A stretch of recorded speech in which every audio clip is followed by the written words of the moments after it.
여러분 안녕하십니까? 부산 순복음 금정교회 김영근 목사입니다. 훈민복음, 세상을 깨우는 말씀을 통해 살아계신 하나님을 경험하고 알아가는 은혜로운 시간 되기를 주님의 이름으로 간절히 기도합니다. 오늘도 귀한 보배로운 분들이 패널로 참석해 주셨습니다. 우리 박수 치면서 서로 격려해 볼까요? 반갑습니다. 잘 오셨습니다. 오늘도 하나님의 은혜가 넘치는 강의와 또 예배가 될 줄 믿습니다. 예배 드리는 마음으로 하나님의 일꾼이란 도대체 무엇인가 하는 궁금증을 가지고 한번 공부해 보도록 하겠습니다. 7절에 보니 이런 말씀이 사도 바울을 통하여 우리에게 하나님이 주고 계십니다. 이 복음을 위하여 그는 능력이 역사하는 대로 내게 하나님의 일꾼 될 수 있는 길을 열어줬다고 이야기를 하십니다. 자, 그렇다면 목적이 있을 거 아니겠어요? 왜 하나님은 성령을 통하여 사도 바울을 변화시키셨고, 지난주 공부했던 것처럼 눈에 있는 베일을 벗기셔가지고 비밀스러운 하나님의 영광을 보게 하셨을까? 그리고 왜 사도 바울의 인생의 경영권이 사도 바울이 아니라 하나님의 주권에 있음을 깨닫게 했을까? 그 목적이 무엇일까? 왜 일꾼 만들었을까? 그거에 대해서는 공부를 나눠보도록 하겠습니다. 자, 8절에 보면은 하나님이 사도 바울을 일꾼으로 부른 목적을 이렇게 기록하고 있습니다. 우리 박찬성님 한번 8절 읽어봐 주시겠어요? 모든 성도 중에 지극히 작은 자보다 더 작은 나에게 이 은혜를 주신 것은 측량할 수 없는 그리스도의 풍성함을 이방인에게 전하게 하시고. 아멘. 네, 저는 이 말씀을 읽을 때보다 가슴이 좀 뭉클합니다. 사도 바울이 자기를 소개할 때 사도잖아요. 주의 종이잖아요. 근데 비교하기를 모든 성도들 중에 나는 사도라기보다 하나님 앞에 낮은 성도라는 거예요. 성도들 중에서도 내가 지극히 작은 나인데 하나님 이런 나에게 은혜를 주셨다라는 것입니다. 항상 은혜는요, 높은 마음을 가질 때 받을 수가 없습니다. 하나님의 일꾼은 우리의 마음이 낮을 때, 여기 있는 성도님들보다도 제가 더 악한 자였고 심지어 예수를 믿는 사람들을 핍박했고, 스테반 집사님이 순교할 때는요, 그를 죽이라고 주동했던 사람이 바로 이 사도 바울이었습니다. 그랬던 자기의 과거를 기억하면서 혹은 사역을 하면서 내가 사도지만 목회자요 선교사지만 내 안에 아직도 죄성이 있어서 죄만 보면 달라붙는 오라 나는 곤고한 자로다 라고 여겼는지는 모르지만 바울은 스스로를 굉장히 겸손하게 여기 계신 모든 성도님들보다 나는 지극히 작은 자인데 하나님이 나에게 은혜를 부어주셨습니다. 그 은혜의 크기가 얼마나 큰지를 8절에 조금 아까 읽어주신 말씀을 보면 측량할 수 없다고 얘기해요. 얼마나 큰지 측량할 수가 없는데 그리스도의 풍성함을 이방인에게 어떻게 하라고요? 전하기 위해서 나에게 은혜를 줬다라는 것입니다. 아하, 은혜는 낮을 때 받는 것이고요. 은혜 받은 우리들은 한량없는 은혜, 측량할 수 없는 은혜를 받았으니 이제 그 은혜를 잃어버린 영혼들을 향하여 우리 주님이 안타깝게 찾고 있는 사람들을 향하여 전해야 된다는 거예요. 오늘 저와 여러분들이 하나님의 은혜로 일꾼 되었다면 주목하셔야 됩니다. 정말 낮은 자, 부족한 우리에게 은혜를 주신 것이고 일꾼 시켜주신 목적이 예수 그리스도를 증거하기 위함인 것을 꼭 기억하시기를 소망합니다. 우리 9절 말씀을 주혜님이 한번 읽어봐 주시겠습니까? 영원부터 만물을 창조하신 하나님 속에 감추어졌던 비밀의 경륜이 어떠한 것을 드러내게 하려 하심이라. 하나님과 우리 인간의 관계는 너무너무나 행복했습니다. 마치 엄마가 자녀를 앓으면서 아빠가 우리 아이들을 껴안고 입을 맞추는 것처럼 그 사랑의 관계가 연출됐을 것입니다. 그러나 죄 때문에 이 모든 것들이 무너지게 되었죠. 하나님이 만들어 놓은 이 비밀스러운 측량할 수 없는 은혜, 창세부터 만들어 놓은 비밀은 무엇인가? 우리 인간이 하나님과 너무 멀어지자 하나님은 이 땅에 누군가 죄 없는 사람이 가서 이 죄를 짊어지고 죽어야 된다는 사실을 아셨습니다. 그때 가장 낮아지기로 결심하신 분이 하나님의 아들이요, 예수님이 이 땅에 오셔서 십자가를 짊어지고 죽고 부활하셨죠. 이게 기독교의 핵심이지 않습니까?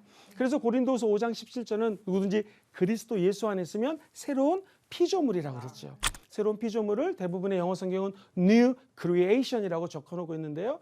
영국 성서공에서 나온 옛날 책을 봤더니 예수 그리스도 안에 있으면 Recreation, 재창조. 예수 안에 있는 사람은 다시 창조가 된다라고 적어놨습니다. 다시 말해서 하나님이 만들었던 저 에덴 동산의 기쁨과 축복으로 우리 주님이 십자가를 지고 부활하심을 말미암아 그 기쁨과 축복을 회복시켜줬다라는 거예요. 이것이 은혜입니다. 이것이 우리 예수 그리스도의 십자가가 죽고 부활하신 이유라는 것이죠. 그래서 우리는 이전 것은 지나갔으니 보라 새 것이 된 것이죠. 예수 안에 있으면 하나님 주시는 이 복음의 재창조의 능력을 체험하게 된다는 것이죠. 그래서 측량할 수 없는 은혜를 부어주셨고 오늘 말씀 그대로 하나님이 만물을 창조하신 하나님 속에 감춰져 있던 비밀의 경륜. 경륜이 뭐라고요? 하나님의 경영하심이죠. 이 경험하심을 우리도 알 수 있도록 하나님이 눈을 뜨게 해주셨다는 것이 바울의 일관적인 진술입니다. 고백입니다. 그렇다면 우리도 하나님이 창조 때부터 만들어 놓았던 비밀이 무엇인가? 예수 십자가 안에 그 주옥 같은 비밀이 있음을 기억하시고 우리가 재창조될 수 있는 길은 예수 십자가요. 복음밖에 없음을 간절히 사모하시고 나아가게 되기를 주의 이름으로 소망합니다. 일꾼된 우리들에게 결국 필요한 것은 십자가였습니다. 은혜라는 것이죠. 그러면서 우리 10절은 이렇게 바울이 고백을 하는 장면이 나와요. 10절을 우리 장 의원님 한번 읽어봐 주시겠습니까? 네. 이는 이제 교회로 말미암아 하늘에 있는 통치자들과 권세들에게 하나님의 각종 지혜를 알게 하려 하심이니. 네, 여기 아멘. 보면은 그리스도의 풍성을 이방인에게 전하고 하나님 이 거하는 장소가 교회라면 교회를 통하여 하늘에 있는 통치자들, 권세자들까지도 하나님의 영광에 들어갈 수 있는 길이 열린다. 이것을 요즘 두 가지로 해석할 수가 있을 것 같아요. 우리보다 높이 있는 정치 지도자 이런 분들도 통치자라고 할 수 있겠죠. 근데 여기서는 하늘의 통치자거든요. 천사도 있을 수 있겠고 눈에 보이지 않지만 공중에 권세 잡은 자도 있을 것입니다. 즉 나중에 우리 에베소서 6장 가서 또 공부하겠지만요. 우리의 씨름은 혈과 육에 대한 것이 아니라 정사와 권세와 이 어둠의 세상 주관자들과 하늘에 있는 악의 영들과의 싸움이라고 이야기를 합니다. 그렇다면 우리가 예수 믿고 구원의 비밀을 알았다라고 하는 것은 하나님이 하늘문을 여시고 영적으로 눈에 보이지 않는 존재들까지도 깨닫게 하는 진리요. 만약에 이것이 영적 전쟁이라면 우리는 예수 복음 가지고 승리를 할 수 있다라는 것입니다.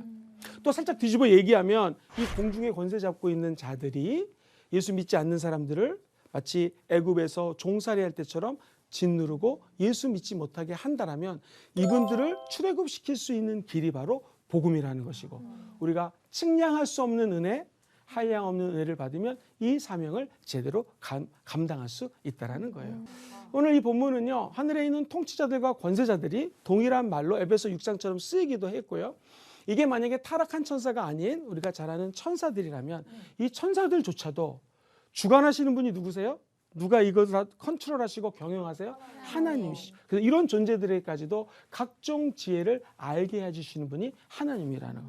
다시 말해서 우리가 믿는 하나님은 놀랍고 크고 인간의 생각으로 측량할 수 없는 아까 말씀드렸던 1층천을 지나 우주를 지나 이거 넘어선 저 3층천에 천국까지도 운영하고 경영하시는 분이 하나님이라는 것이죠. 하나님의 측량할 수 없는 은혜를 받은 우리들이 감히 주님의 일꾼 된 것을 감사할 수밖에 없다라는 거예요. 교회로 말미암아 그 지혜를 알게 하려 하신다라는 말이 교회가 아니면은 그 지혜를 알 수가 없다라는 정말 얘기. 좋은 질문이에요. 하나님이 교회를 세운 이유가 여러 가지가 있는데 눈에 보이는 교회를 가시적 교회라고 하고요. 보이지 않는 교회를 비가시적 교회라고 그래요. 다시 말해서 눈에 보이는 교회, 우리 순복음 금정교회, 무슨 또 서울에 있는 무슨 교회들도 교회예요. 고린도후서 3장 16절에 의하면은 이제 성령 받은 우리들이 성령이 거하는 성전이잖아요. 교회는 우리의 눈에 보이는 교회들을 통하여 메시지를 복음을 증거하는 것도 복음이요.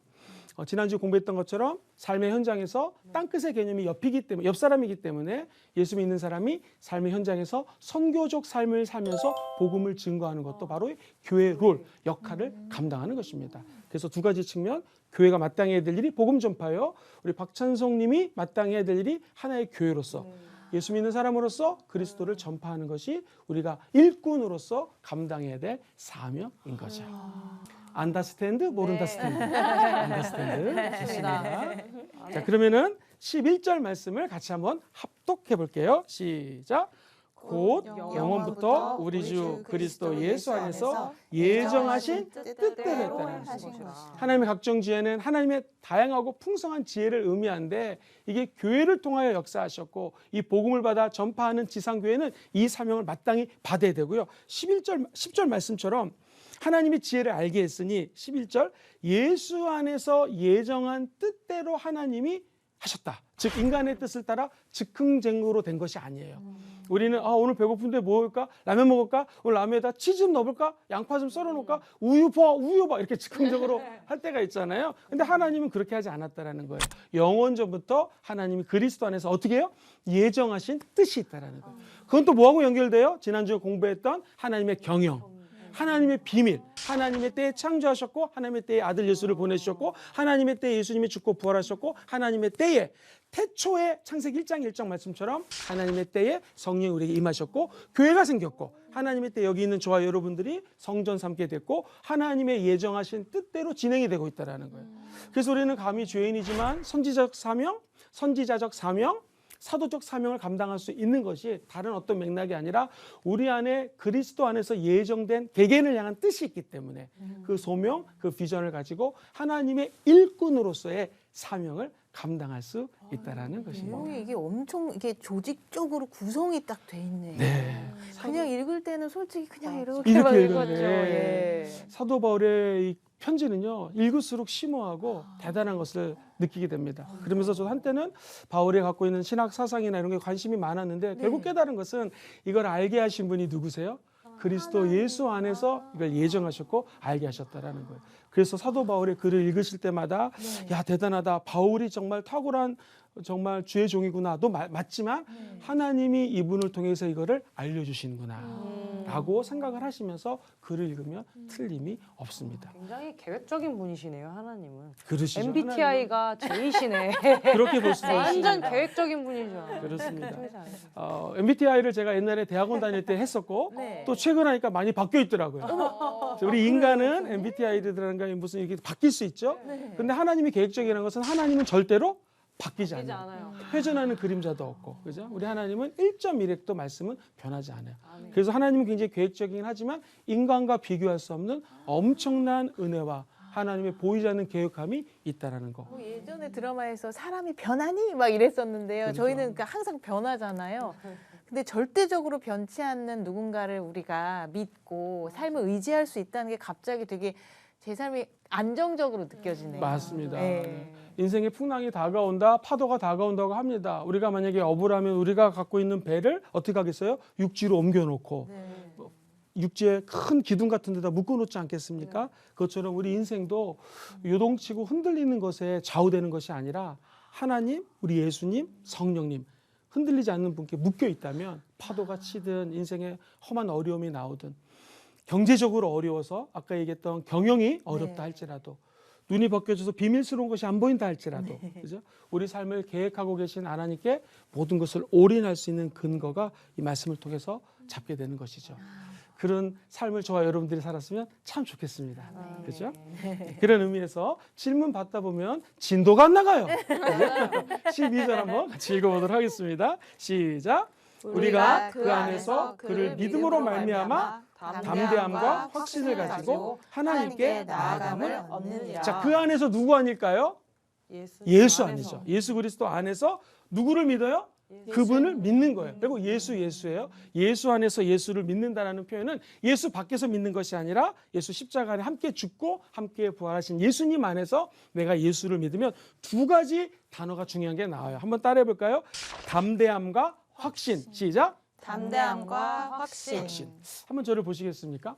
내가 예수 믿고 구원받았다라고 하는 것은 하나님이 저와 여러분들을 콜링, 소명 부르셨단 말이에요. 그리고 하나님이 저와 여러분들을 죄 없다 칭해 주셨어요. 칭의죠. 그리고 하나님이 저와 여러분들을 하나님과 화목할 수 있도록 예수님을 보내주셨고 예수님 때문에 우리 죄가 용서되고 화목하게 되었습니다. 더 놀라운 거 하나님의 자녀가 되었다라는 거예요. 근데 이 모든 것은 예수 안에서 하나님의 복음의 계획, 치밀한 계획을 우리가 마음으로 믿어 의에 이르고 칭의죠. 의롭다 칭함을 받고 입술로 시인해서 입술로 고백해서 뭐예요? 구원을 받는다고 그랬죠. 주의 이름을 부르는 자는 구원을 얻는다고 그랬잖아요. 지금 얘기한 이 모든 구원은 인간이 뭘 할래 할 수가 없는 구원이에요. 즉 하나님이 전적인 은혜와 계획 속에서 구원을 만들어 주셨고 우리는 믿기만 하면 이 구원을 이룬다라는 것입니다. 자, 그런데 목사님 질문이 있습니다. 구원을 이뤄 나간다고 얘기를 하고요. 하나님이 다 이루어 주셨으니 우린 지금 현재에서 아무것도 안 하고 있어도 구원받습니까? 맨날 죄 짓고 나쁜 생각하고 나쁜 짓 해도 천국 갑니까? 자, 이것은 물론 하나님이 예정하시고 구원하셨다면 하나님의 뜻대로 구원을 받습니다. 그런데 간과하지 말아야 될 것은요, 우리가 예수를 믿었으면 하나님의 전적인 은혜가 존재하듯이 우리 인간도 그 은혜를 따라 살려고 하는 일련의 노력이 필요한다라는 거예요. 하나님이 손을 잡아주시기 위해서 손을 내려주셨네요. 그런데 우리 그 손을 잡아야 되지 않겠습니까? 저를 좀 낚아채가 주세요가 아니라 은혜의 밧줄이 왔을 때 은혜를 밧줄을 잡아야 되는 것이죠. 이것이 만약 인간의 노력이라면 저는 이걸 이렇게 해석하고 싶습니다. 담대함과 확신은요, 하나님의 아들 예수를 믿어서 우리 마음에 부음바 되었죠. 너희는 세상에서 환난을 당하나 담대하라, 내가 세상을 이겼다고 예수 말씀하셨잖아요. 그 예수님을 날마다 확신을 가지고 믿고 내가 나아가야 된다는 거예요. 이 나간다는 것이 우리 인간의 의지적인 요소가 포함됐다는 것이죠. 다시 말해서 예를 들면 현재적 구원을 성화라는 단어를 많이 써요. 성화는 점점 거룩하게 들어가는 성화예요. 거룩할 성, 화할 화자. 다르게 표현하면은 예수님을 닮아가는 게 성화거든요. 예수님을 닮아갈 때 확신과 담대함이 없으면 닮기가 어렵습니다. 예수님을 조금씩 닮아가려고 해도 우리는 세상 것을 등져야죠. 유혹의 메시지가 왔을 때 뿌리쳐야 되죠. 술을 아직 못 끊으신 분들은 술 먹자고 친구가 전화 오거나 집에 데리러 왔을 때 나 술 안 먹는다고 끊어야죠. 그래, 오늘은 술집 가서 전도하자. 그게 되든가요? 잘 안 됩니다. 인간의 의지적인 노력이 있어야 되는 것이죠. 알코올, 담배, 모든 세상적인 거. 이게 바로 확신입니다. 내 안에 담대함과 확신을 가지고 하나님이 은혜를 우리에게 부어주셨듯이 우리도 하나님 앞에 달려나가야 된다는 거예요. 이 담대함이라고 하는 것은요, 원래 아무것도 없는 상태에서 담대함이 아닙니다. 하나님이 부어주신 은혜를 가지고 담대할 수 있고, 구원도 한번 따라볼까요? 구원의 확신. 우리 인간이 확신을 가지고 노력하며 하나님께 나아가는 것, 이것이 하나님의 진정한 은혜라는 것입니다.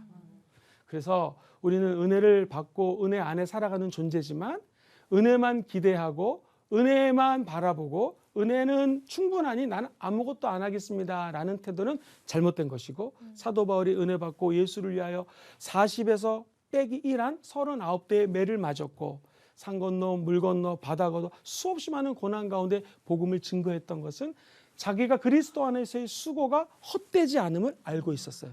그는 적어도 담대함과 복음에 대한 확신을 가지고 있었기 때문에 은혜 베푸신 예수 그리스도 안에서 그분을 믿었고 확신 가지고 복음의 일꾼으로서의 사명을 감당했다는 것입니다. 그래서 이미 은혜를 받으신 분들은 그 은혜를 가지고 숨기지 않고 공견하게 말하는 것, 이게 담대함입니다. 성경에 보면 수없이 많은 이런 담대함이 나와요. 그리고 두려움 없이 말하는 것, 이것을 우리는 담대함이요 확신이라고 표현할 수 있습니다. 여러분 절대로 쫄지 마시고요, 두려워하지 말고 용기를 가지고 말하게 돼서 이 예수 그리스도가 저와 여러분들을 통해서 우리가 교회이기 때문에 성전이기 때문에 확장되는 그러한 역사가 나타나기를 주의 이름으로 간절히 소망합니다. 이 믿음은 우리의 특권입니다. 특히 우리 사역자들은 이 확신과 담대함이 흔들리면은 늘 사람을 바라보고 주변을 바라보면서 마음이 요동칠 때가 정말 많은 것 같아요. 우리에게 필요한 것은 이 마지막 때에 특별히 하나님이 우리에게 믿음으로 부어주신 담대함과 확신입니다. 우리 혹시 방송을 시청하는 분들 가운데서 사역자들이 있다면 우리가 다 이 담대함과 확신 가지고 성령 의지해서 끝까지 복음의 길을 달려가시게 되기를 주의 이름으로 축복합니다.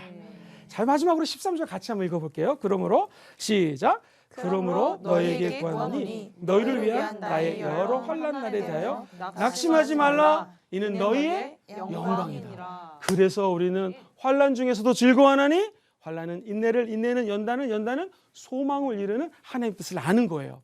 현재의 고난과 환난은 장차 다가올 영광과 쫓기 비교할 수가 없기 때문에 오늘 말씀 그대로 너희가 만난 여러 가지 환난에 대해서 낙심하지 말아라. 왜? 이는 너희의 영광이 된다는 거예요. 야, 얼마나 멋있습니까? 담대함과 확신이 있고 그리스도 안에 빠져 사는 사람들에게는 환난이 다가와도 앞으로 다가올 영광이 존재하기 때문에 좋게 비교할 가치가 없다라는 거예요. Not worthy to compare라고 영어 성경들은 많이 적혀져 있거든요. 미래의 영광이 너무나 크기 때문에 이 영광과 지금 이 고난을 비교할 가치가 없다. 그래서 힘들고 어려울 때 이것이 지나고 나면 하나님 주시는 영광이 있다는 거 꼭 기억하시기를 주의 이름으로 축원합니다. 애를 키우는 게 힘들지만 애가 다 크면 하나님이 예비한 영광이 있기를 소망합니다. 그리고 우리 사역자들 모든 삶의 현장에서 이런 영광을 예비하신 하나님께 주목하셔야 되고요. 그분으로 오는 담대함을 누리시고 나누시기를 소망합니다. 네, 오늘 성경 말씀을 통해서 어떤 생각이 들었냐면 겸손한 태도가 바탕이 된 자신감에, 그러니까 자신감 안에는 성실함이 있잖아요. 준비된. 그 위에 주님이 주시는 담대함과 확신이 선다면 제 삶은 참 제대로 가고 있을 거다. 그런 생각이 오늘 드네요. 네. 점점 바울을 닮아가고 예수님을 닮아가고 있습니다. 네. 우리 박찬성님. 저는 이 말씀을 들으면서 제가 되게 좋아하는 C.S. 루이스의 책 중에 스크루테이프의 편지라는 책이 있어요. 네. 근데 거기에 나오는 대사 중에 우리의 대의가 가장 절망스러울 때는 우리가 계속 괴롭힘에도 불구하고 끝까지 이제 그들이 말하는 원수가 예수님이거든요. 원수의 길을 걸을 때이다라는 거예요. 저는 그 구절을 보고 뭘 느꼈었냐면 정말 말씀하신 그 확신, 부르심, 소명에 대한 그 확신이 있을 때에 내가 어떤 환난과 어떤 역경으로 막 이렇게 마귀가 공격을 하더라도 싫어도 진짜 왜 이러는 거야 이러면서도 끝까지 내가 이 길을 걸어갈 수 있는 그런 어떤 뭐랄까 에너지가 좀 될 수 있구나, 이 소명 자체가. 그래서 지금 걷고 있는 이 길이 힘들지라도, 사역의 길이 힘들지라도 끝까지 좁은 길 보고 예수님은 바라보고 걸어가야겠다, 이런 생각을 했습니다. 아멘, 맞습니다. 한 주 동안 그렇게 우리 다 같이 살다가 다음 주에 또 기쁜 마음으로 만나서 말씀 나누기를 소망합니다. 수고하셨습니다. 승리했습니다. 감사합니다.